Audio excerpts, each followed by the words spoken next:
नमस्कार, स्वागत है आपका नेट्रिक न्यूज में। आपके साथ मैं हूं सपना दुबे।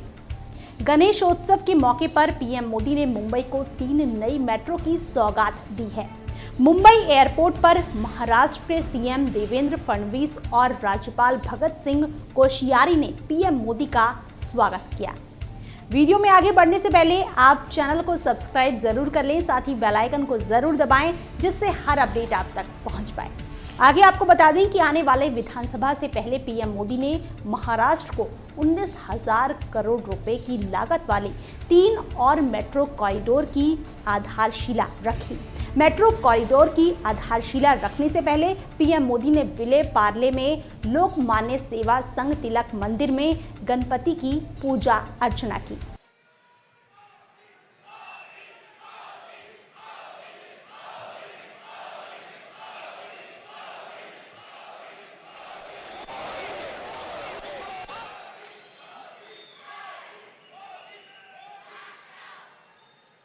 महाराष्ट्र के राज्यपाल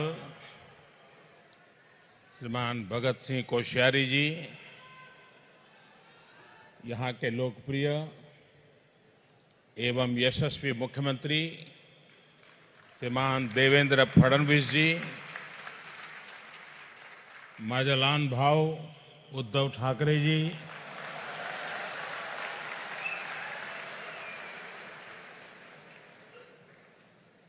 मंत्रिपरिषद मेरे साथी, इसी धरती के संतान पीयूष गोयल जी, अरविंद सावंत जी, रामदास आठवले जी, सभी विशेष महानुभाव, मेरे प्यारे भाइयों और बहनों,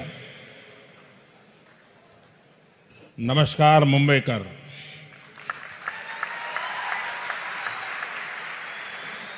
गणपति बाप्पा, गणपति बाप्पा।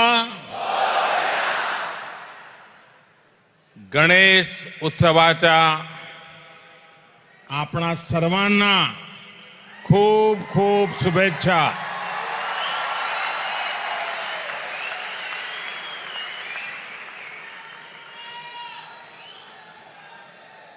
यहां आने से पहले मुझे पार्ले में लोकमान्य सेवा संघ में गणपति बापा के दर्शन का सौभाग्य मिला। इस वर्ष लोकमान्य सेवा संघ के गणेशोत्सव का शताब्दी वर्ष भी है। लोकमान्य तिलक ने समाज को मजबूत करने के लिए जिस परंपरा का विस्तार किया, आज उसकी गूंज देश विदेश में भी है।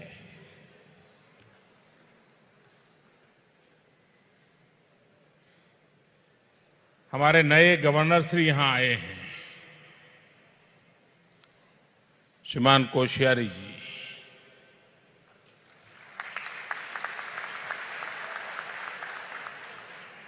बहुत कम लोगों को मालूम होगा, वे उत्तराखंड के बहुत ही यशस्वी मुख्यमंत्री रहे हैं और इससे भी बड़ी बात जिसका उल्लेख करने में मुझे गर्व महसूस होता है कि जब मैं भारतीय जनता पार्टी के संगठन का कार्य करता था, कभी उत्तराखंड का प्रभारी हुआ करता था, तो उन्हीं के मार्गदर्शन में मैं काम करता था।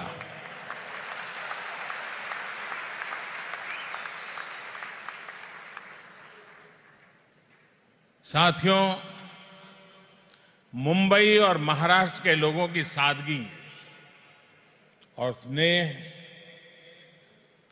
मुझे हमेशा अभिभूत कर देता है। चुनाव प्रचार के दौरान महाराष्ट्र में यहां के अनेक शहरों में गया, आप लोगों से संवाद किया। मुंबई में तो जो रात में सभा हुई थी, उसकी चर्चा कई दिनों तक चली थी। इस स्नेह के लिए, इस आशीर्वाद के लिए मैं आपका बहुत बहुत आभारी हूं।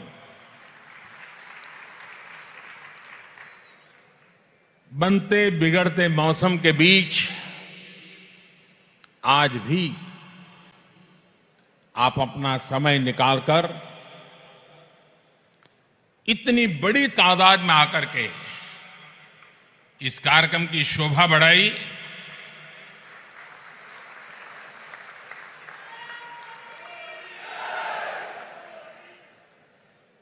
ये आपके मिजाज की पहचान है और आपके सपनों का संकेत भी है। साथियों, मैं रशिया में था, तब भी मुझे मुंबई का हाल मिल रहा था। मैं कल सुबह ही वहां से लौटा और फिर शाम को बेंगलुरु चला गया। बेंगलुरु में रात भर इसरो के अपने वैज्ञानिक साथियों के साथ रहा। उन्होंने जो हौसला दिखाया है उसे देख करके मैं बहुत प्रभावित हूं।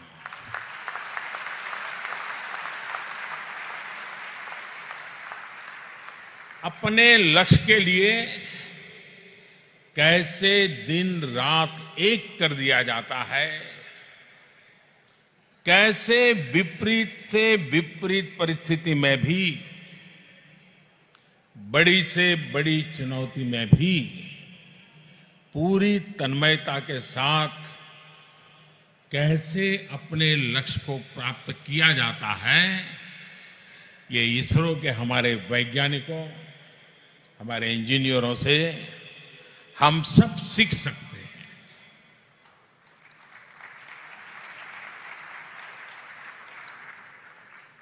भाई और बहनों,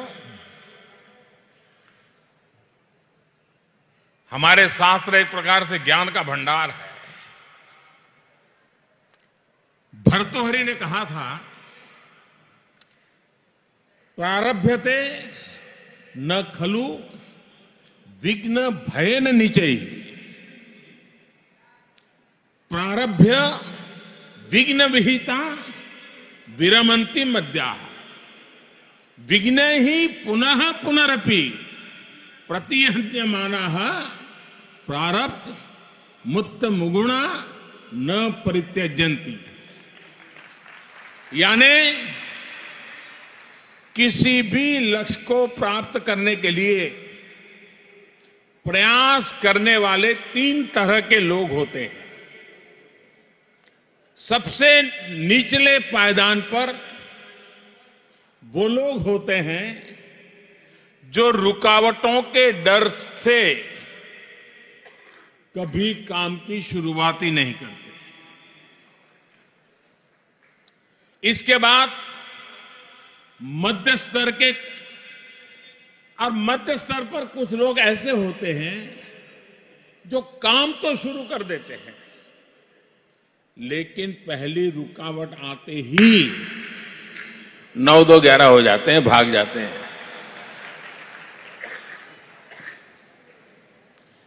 इन दोनों तरह के लोगों से अलग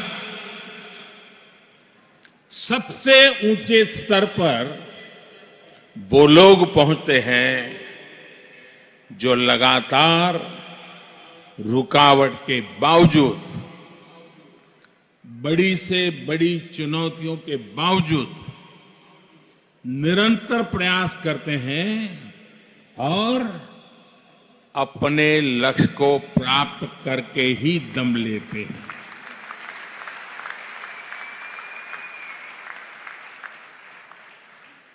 साथियों, इसरो और उसके साथ काम करने वाले लोग,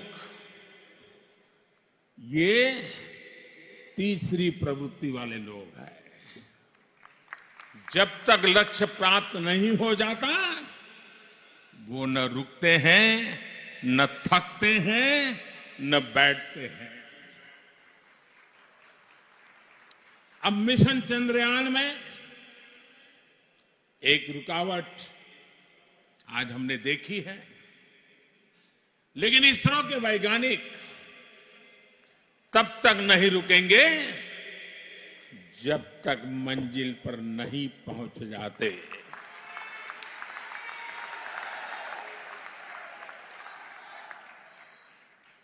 चांद पर पहुंचने का सपना पूरा होकर के रहेगा।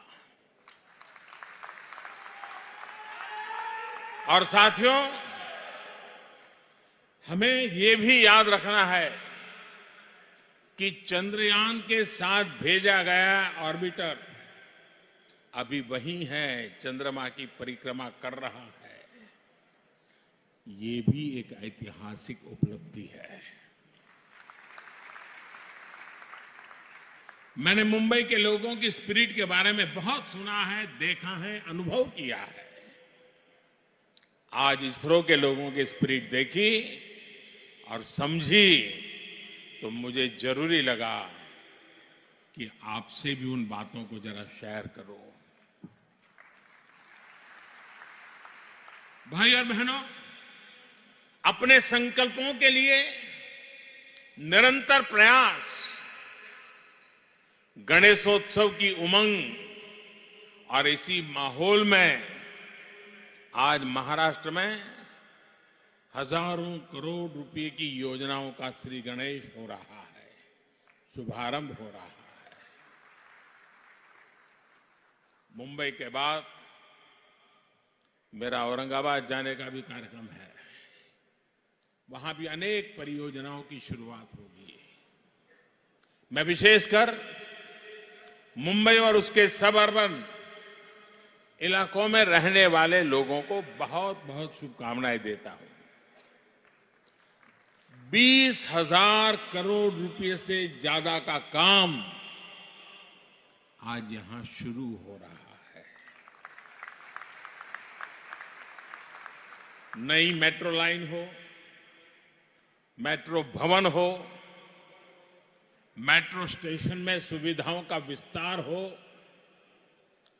बांद्रा कुर्ला कॉम्प्लेक्स को ईस्टर्न एक्सप्रेस हाईवे से जोड़ने का प्रोजेक्ट हो, ये सभी परियोजनाएं मुंबई के इंफ्रास्ट्रक्चर को नया आयाम तो देगी ही, यहां के लोगों के जीवन को आसान बनाने में भी मदद करेगी। बांद्रा कुर्ला को एक्सप्रेस हाईवे से जोड़ने वाला प्रोजेक्ट तो लाखों प्रोफेशनल्स के लिए बहुत बड़ी राहत लेकर के आएगा। बीकेसी तो बिजनेस एक्टिविटी का बहुत बड़ा सेंटर है। अब यहां आना जाना और आसान होगा, कम समय में हो पाएगा, और अब तो मिनटों में मुंबई। हर कोई आवाज करता है, मिनटों में मुंबई। इन सारी परियोजनाओं के लिए मैं आप सभी को, हर मुंबईकर को बहुत बहुत बधाई देता हूं। साथियों, मुंबई वो शहर है जिसकी गति ने देश को भी गति दी है।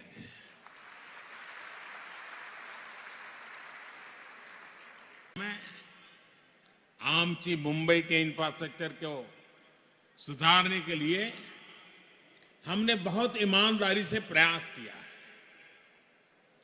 यहां फडणवीस जी की सरकार ने मुंबई और महाराष्ट्र के एक एक प्रोजेक्ट के लिए कितनी मेहनत की है, ये मैं भली भांति जानता हूं। आज इन्हीं सब प्रयासों का ही असर है कि मुंबई में धीरे धीरे बदलाव आने की शुरुआत हुई है।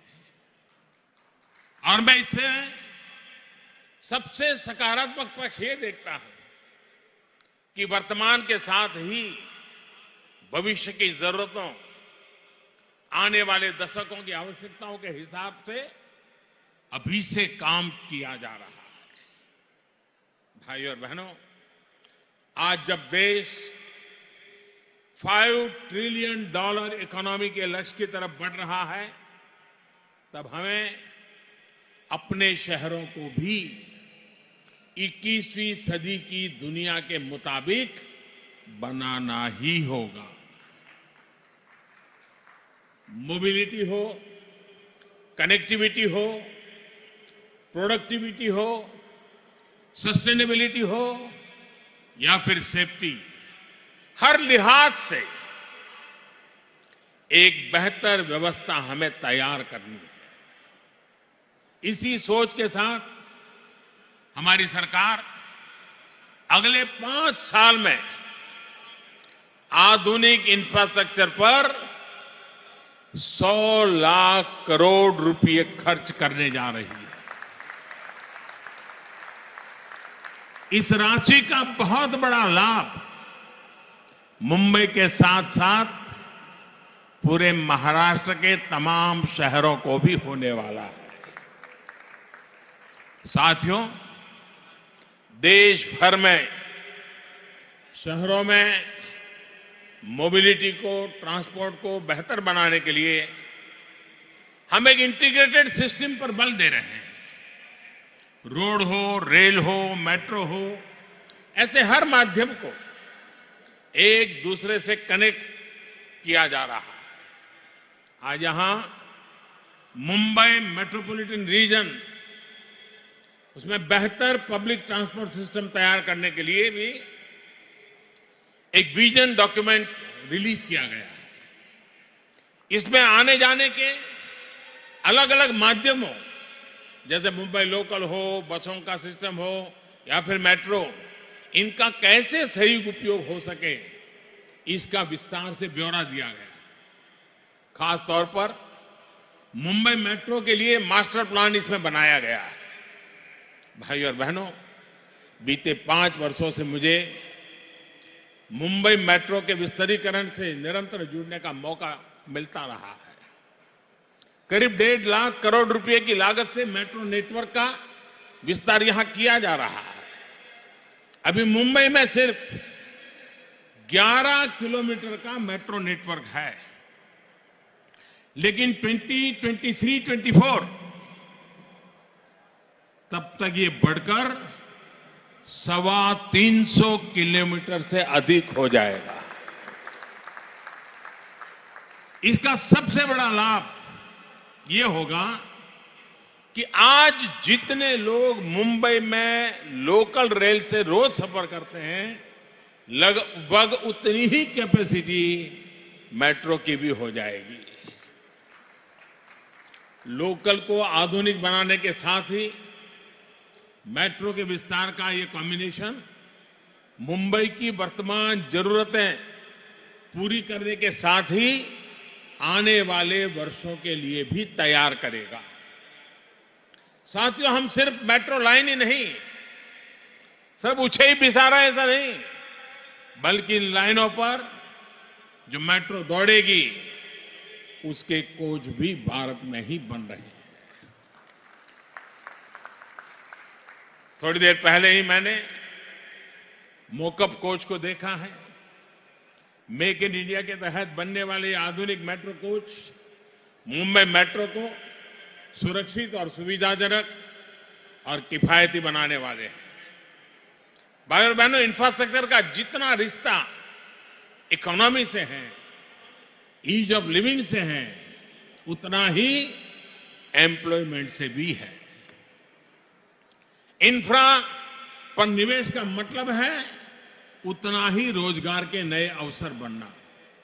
अगर मैं सिर्फ मुंबई में शुरू हुए मेट्रो के कार्यों की बात करूं तो इससे 10,000 इंजीनियर और 40,000 स्किल्ड और अनस्किल्ड लोगों को रोजगार के मौके मिलेंगे। भाई और बहनों, इंफ्रास्ट्रक्चर का जो काम गांवों में हो रहा है, शहरों में हो रहा है, वो स्थानीय स्तर पर जिस तरह एम्प्लॉयमेंट पैदा करता है, छोटे छोटे व्यापारियों के लिए बिजनेस के मौके बनाता है, उसकी बहुत चर्चा लोग करते नहीं है। संभवतः इसकी एक वजह यह भी रही है कि आज जिस स्पीड और स्केल पर काम हो रहा है वो पहले कभी हुआ ही नहीं। इसलिए इस और लोगों का ध्यान भी कम होना बहुत स्वाभाविक है। अब जब स्थितियां बदल रही हैं तो ये विषय भी अब चर्चा में आना शुरू होगा।